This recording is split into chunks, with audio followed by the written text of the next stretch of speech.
Hello à tous, j'espère que vous allez bien. On se retrouve avec Maxence pour ce nouvel épisode de podcast. Donc là, comme vous le voyez, on est dehors. On est juste à côté du parc de la Tête d'Or. C'est pas vraiment un podcast du coup. Ouais, du coup, bon, on va quand même parler un petit peu. On est à côté du parc de la Tête d'Or pour ceux qui connaissent. Donc on est devant nos bureaux, à côté du parc de la Tête d'Or. Donc ce qu'on va faire, c'est qu'on va vous présenter les bureaux directement. Et ensuite, on se posera dans la salle de tournage pour vous partager un petit peu la vision, tout ce qu'on a prévu sur les prochains mois, sur les prochaines années, tout ce qu'on est en train de mettre en place. Donc venez avec nous, on va aller dans les bureaux directement. Il y a pas mal de choses qui vont arriver là dans les prochains jours. Donc bon, là, dans les prochains mois. C'est la porte du bureau. Bienvenue directement dans les bureaux. Donc là, pour vous faire très simple, on a le premier étage qui est tout un étage de coworking. Ouais, en fait, on fait de la sous-location. On s'est mis d'accord avec le propriétaire. Donc, c'est un étage qui est dédié à ça. Là, on a un petit espace entrée pour pas déranger ceux qui rentrent. Là, on a deux salles. Ces deux bureaux-là, ça sert de salle d'appel et ça sert également de salle de réunion. Et là, on a Alexandre, le coach sportif. Le coach sportif qui attend son prochain rendez-vous. Et du coup… ces salles-là, c'est pour ceux qui sont dans l'espace de sous-location, pour qu'ils puissent avoir un espace dédié pour faire leurs appels et tout ça. On a pensé le lieu pour les entrepreneurs du digital. Alors là, pour l'instant, c'est un petit peu moche parce qu'il manque des tables. Normalement, c'est des bureaux d'angle, comme on le voit juste là. Sauf que Damien les a empruntés parce qu'il y a le baptême de ses enfants. Damien, c'est une personne qui sous-loue ici. C'est ça. Donc normalement, c'est un peu plus joli. On a des bureaux d'angle et tout ça. On a combien de personnes, Maxence, qui sous-louent là ? En tout, on est un peu plus de 10. Parce que du coup, vu qu'on avait une grande surface, on avait 180 mètres carrés, au final, ça ne nous servait à rien parce qu'on était trois à travailler à Lyon. Donc, au final, on a créé un petit espace et c'est super. On voit tout le monde le matin. Ça permet d'avoir des gens sympas et ça permet de s'entraider un petit peu. Ça. Et ce lieu-là, on le transforme aussi pour faire nos séminaires. Carrément. Et on en fait aussi des fois des événements gratuits à Lyon où on accueille d'autres événements gratuitement. On prête la salle et nous, ça nous fait du réseau, etc. On aime bien aussi recevoir des événements. Donc voilà, on va monter en haut où on va aller. Allez, on va au fond. Allez, comme ça on fait le bas. Allez. Donc là, on a un petit coin un peu cuisine. Juste ici, un petit coin un peu cuisine. Bon, c'est pas les cuisines la plus équipée, mais pour manger le midi, ça nous permet de manger le midi avec un petit frigo, un petit congèle. Là, on a le bureau de Damien. On en parlait tout à l'heure, c'est lui qui nous a volé ses chaises pour le baptême, les tables pour le baptême de ses enfants. Emprunté les tables. Donc là, c'est son bureau. Lui, il a un bureau privé, donc il sous-loue un bureau privé, qui est à lui, comparé à l'espace, à l'open space où là, il y a plusieurs personnes dedans. Et Damien, du coup, qui est aussi associé avec nous sur CréaPro, mais on en parlera juste après. On en parlera tout à l'heure. Donc ça, c'est le bureau de Damien. Hop. Bon là c'est les WC mais je pense qu'on s'en fout un petit peu, on va pas visiter les WC. On va aller en haut direct. Ouais, on va aller en haut.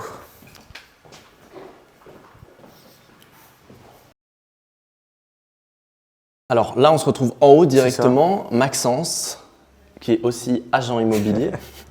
On rigole. Non, c'est pas vrai. Mais qu'est-ce qui change entre en haut et en bas ? En vrai, pas grand-chose. En bas, on a 100 mètres carrés. Là, on a 70 mètres carrés. Ici, il y a nos bureaux. Donc, de base, on s'était réservé cet espace-là, mais maintenant, on le sous-loue aussi.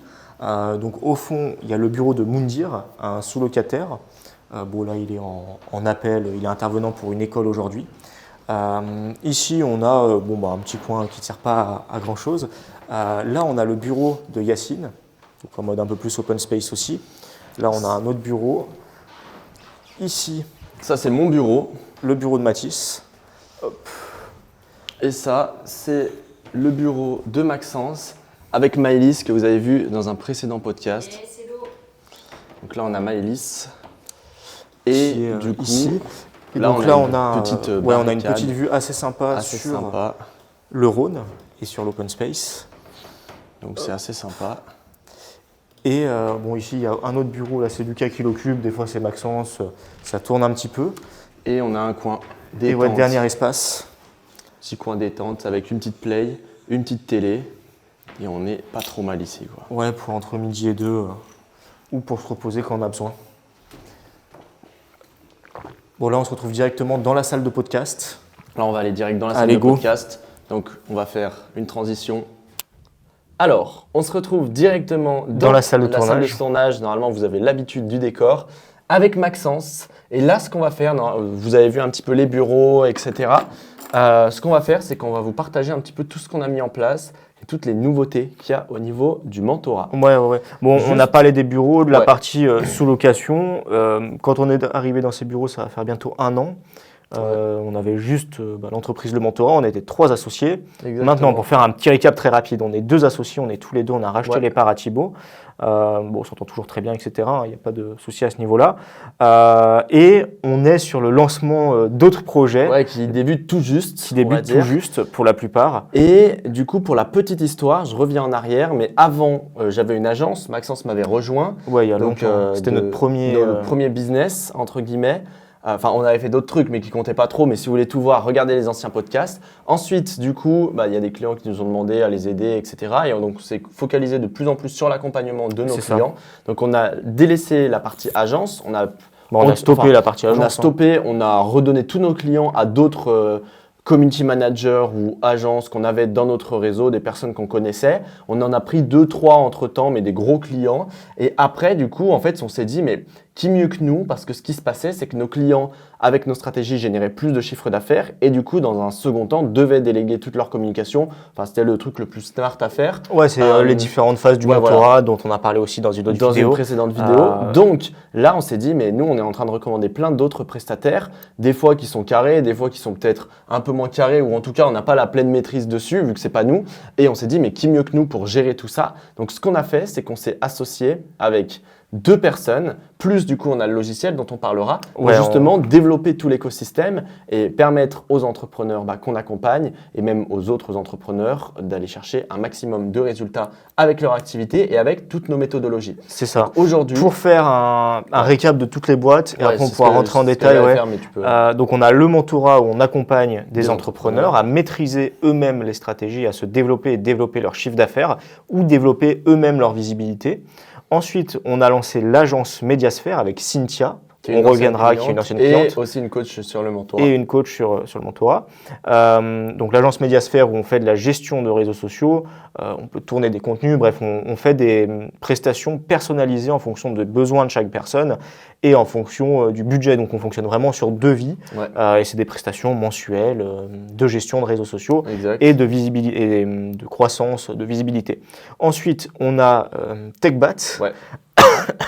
Avec Moundir, que vous avez vu qui était en appel tout à l'heure. C'est ça qui était dans le bureau du fond, où là on fait de la gestion de publicité. Ouais, donc en fait on a vraiment, on parle d'un besoin à chaque fois et on voit qu'il y a un besoin, qu'on doit nous conseiller des prestataires ou autres pour certains clients et on se dit on le fait nous-mêmes et on s'associe avec quelqu'un qui maîtrise bien le sujet, qui a plus de parts que nous dans l'entreprise, c'est davantage son entreprise, mais nous on vient là pour l'aider à croître et à mettre en place tous nos process au fur et à mesure. Carrément. Donc là on fait de la gestion d'ADS, publicité gestion Google, d'ADS, Facebook. C'est ça, et on a Créapro, donc un outil d'intelligence artificielle qui permet de gérer ces réseaux. La création de contenu, gestion de contenu, programmation. En fait, grâce à l'intelligence artificielle, ça va pouvoir aider justement à avoir des idées. Après, ça va pouvoir programmer les posts, donner des analytics sur tout le compte, savoir quoi poster, quand poster et avoir un plan de contenu détaillé pour se décharger la tête de ça, savoir exactement être guidé sur tous les points. En 2 heures par mois, pouvoir quasi créer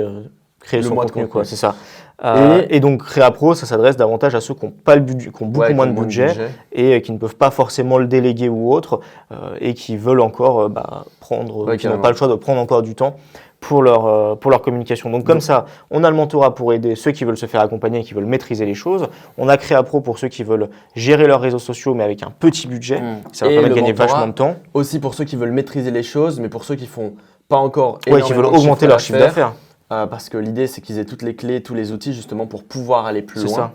Et du coup, on a les 2 agences à côté sur lesquelles des clients peut-être un peu plus avancés, on peut directement les accompagner et les prendre en prestation nous-mêmes. Donc, on les gère avec toutes nos stratégies. Et des clients qui ont aussi bien réussi chez nous, qui sont dans l'étape de délégation, on peut les prendre aussi. Donc, on crée un écosystème où en fait, peu importe le niveau où vous en êtes, on va pouvoir vous aider avec les différents outils, les différents accompagnements, etc.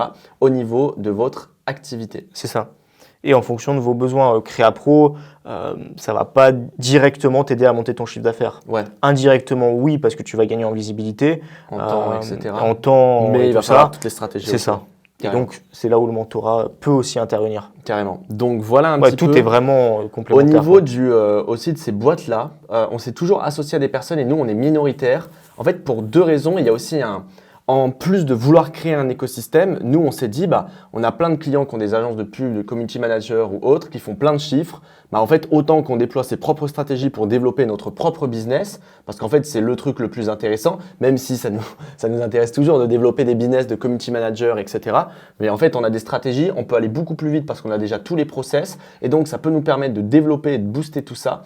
Donc, en fait, l'avantage aussi de s'associer avec quelqu'un, c'est qu'on a une personne qui maîtrise forcément très bien le sujet, qui a déjà travaillé avec nous autres, qui va gérer la boîte. Nous, on est là pour apporter tout le soutien, toutes les stratégies, toutes les compétences, booster la boîte à plusieurs dizaines, centaines de milliers, peu importe, d'euros de chiffre d'affaires. Et donc, l'idée, c'est d'avoir tout cet écosystème-là. Et c'est peut-être un truc qu'on va pouvoir développer par la suite aussi, mais faire un genre d'incubateur où, à la place d'accompagner, on prend des projets vraiment triés sur le volet parce que là, on ne veut pas du tout de touristes ou autre, mais où on accompagne directement, on s'associe avec la personne. Nous, on met toutes nos stratégies en place, toute notre équipe et on fait booster le chiffre d'affaires de dingue. La personne reste majoritaire, mais nous, on vient donner cet énorme coup de boost.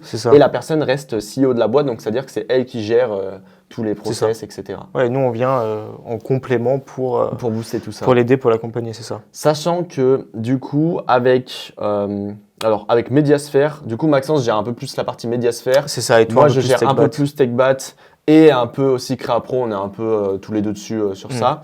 Ouais. Avec TechBat, l'idée, ça serait de monter la boîte à 100 000 euros de chiffre d'affaires récurrent avant la fin de l'année, mensuel. Donc, en gros, ça serait faire 100 000 euros tous les mois avant la fin de l'année. Donc, en vrai, c'est largement atteignable. C'est juste, ça va dépendre de comment est-ce qu'on structure la boîte et la vitesse à laquelle on va. Mais ça ferait aussi une belle preuve sociale pour nous et pour montrer que nos stratégies fonctionnent très bien. Et du coup, avec Mediasphere, est-ce qu'on s'est fixé un objectif comme ça ? Ouais, pour Mediasphere, le but, dans un premier temps, c'est déjà de stabiliser dans les 3 premiers mois à 10 000 de chiffre d'affaires mensuel. Pourquoi 10 000 de chiffre d'affaires mensuel ? On n'est pas là, je vais faire 10 cas par mois ou autre, pas du tout. Et nous, on ne va pas se verser de salaire au début sur ces boîtes-là, on réinvestit tout dedans. 10 000 euros de chiffre d'affaires mensuel parce que ça permet d'avoir de faire de la trésor tous les mois, de recruter, de déléguer correctement derrière, et puis d'investir dans du matériel ou autre. Donc la strat, c'est quoi ? Si on autofinance la boîte, au final, on n'apporte pas beaucoup d'argent, on apporte du temps, de l'énergie et des compétences, c'est le plus important. Ça s'autofinance et on peut réinvestir tout ce qu'on gagne. Donc, dans un premier temps, stabiliser ce chiffre d'affaires-là pour avoir vraiment des process clairs, des process carrés, délivrés correctement, s'assurer que tout soit bien clean derrière. Et puis ensuite, augmenter au fur et à mesure. Oui, carrément. Ok, top. Et du coup, Créapro, l'idée, ce serait d'aller chercher, je pense, le premier palier au début des 100 utilisateurs mensuels, c'est ça. Et après 1000 utilisateurs récurrents le plus rapidement possible. Et après, 1000 utilisateurs récurrents pour Créapro. Ouais. Et puis… Créapro, c'est pas une boîte qui va faire du cash flow. Qui va faire beaucoup. En fait, au début, Créapro, vu que ça va être des petits abonnements, ça va pas faire énormément de cash flow, c'est-à-dire de bénéf directement. Mais par contre, ça peut faire une grosse valo assez vite. On avait vu rapidement par rapport au nombre d'utilisateurs la valo qu'on pouvait avoir. Ouais, j'ai plus les chiffres en tête, mais mais je peux les retrouver. Ouais, mais c'était pas les bons. Fallait. En fait, ça dépend de pas mal de facteurs. C'est pas juste ça qui va déterminer. Mais tu peux vite faire x5 sur le chiffre d'affaires annuel en termes de valo. Et c'est pour ça c'est assez intéressant. Plus on répond à un besoin, ça nous plaît de faire ça. Donc on s'est dit let's go. Sur le début, sur les 6 premiers mois, c'est pareil. C'est pas une boîte où on va faire beaucoup de chiffres, de bénéfices. Mais ensuite on pourra faire un bénéfice intéressant. Et pareil, là on réinvestit tout dedans à chaque fois pour la développer et pour aller rapidement. Sachant qu'au début, là on met un peu d'argent pour lancer la machine. Et beaucoup de temps surtout. Ouais, il y a un bon projet. Enfin, il y a aussi un bon outil qu'on est en train de développer, une bonne opportunité. Et ça peut aider pas mal de monde. Donc ça, c'est top. Si je retrouve les chiffres. Hop. Alors, les chiffres sont à… En fait, ça dépend de plein de facteurs. Donc, on ne peut pas vous donner juste ces chiffres-là. La valo, c'est… on peut dire que c'est x5 du chiffre d'affaires en moyenne. Ouais, x5 du chiffre d'affaires. En gros, ça dépend de beaucoup de facteurs. Mais globalement, si on a 1000 utilisateurs, Ça peut avoir une valo de 2-3 millions en fonction de, Ouais, en fonction entre de pas 1 et mal 2 de millions, je facteurs. dirais plutôt. Et si on a une centaine d'utilisateurs, ça peut avoir une valo entre 100 000 et 300 000. Utilisateurs actifs Ouais. et plus il y a tout le développement qu'il y a eu derrière et tout. Ouais, Il y a eu bien sûr. peut-être 800 heures de, de développement ou beaucoup Ouais, non, mais ça d'investissement demande forcément derrière. du Ouais, c'est ça. travail. Il y a rien de magique. Mais ça peut être assez intéressant aussi. Donc voilà en termes de, Ouais, de projets voilà de au niveau boîte. des projets. De toute façon, on vous tiendra au courant des avancées au fur et à mesure. Il y a beaucoup de travail derrière, Ouais. beaucoup de choses à mettre en place. Mais ouais, on pourra faire des vidéos Carrément pour tenir. au Et fur et à si vous mesure. êtes intéressé du coup, soit par l'agence, Soit par Créapro, Créapro, soit soit par le mentorat, on vous mettra un formulaire en dessous. Si on y pense, sinon renvoyez un message Ouais, sinon sur vous nous Insta. trouvez sur les réseaux sociaux. Et comme ça, on est au top. Ouais, Est-ce que t'as remplissez autre ce formulaire, chose il y en a Ouais. pour quoi 5 minutes à remplir et puis après on verra ce qui est le plus adapté à vous en fonction Pour de où vous vous aider en dans êtes. votre activité. Sachant qu'il y a plusieurs choix, soit on ne pourra pas du tout vous aider. Honnêtement, si votre projet c'est un peu du vendre du crypto trading ou je sais pas quoi, on n'acceptera pas. Un peu de la merde, Ouais. on dira non.